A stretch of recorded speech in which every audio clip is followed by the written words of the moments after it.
ചോദ്യം ഇതാണ്: തമിഴ്നാട്ടിലൂടെ മാത്രം പ്രവേശിക്കുവാൻ കഴിയുന്ന കേരളത്തിലെ ഏക വന്യജീവി സങ്കേതമേ?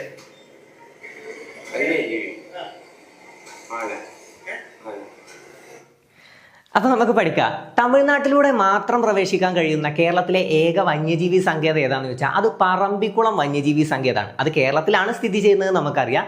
കേരളത്തിൽ ഏത് ജില്ലയിലാണെന്ന് ചോദിച്ചാൽ പാലക്കാട് ജില്ലയിലാണ് പറമ്പിക്കുളം വന്യജീവി സങ്കേതം സ്ഥിതി ചെയ്യുന്നത്. പറമ്പിക്കുളം വന്യജീവി സങ്കേതം നിലവിൽ വന്ന വർഷം ചോദിച്ചാൽ അത് 1973 1973 പറമ്പിക്കുളം വന്യജീവി സങ്കേതം നിലവിൽ വന്നത്.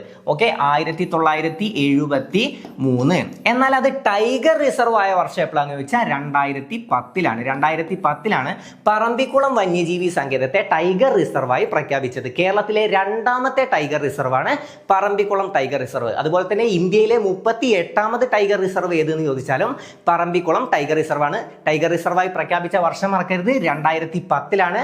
പറമ്പിക്കുളം വന്യജീവി സങ്കേതം നിലവിൽ വന്നത് 1973.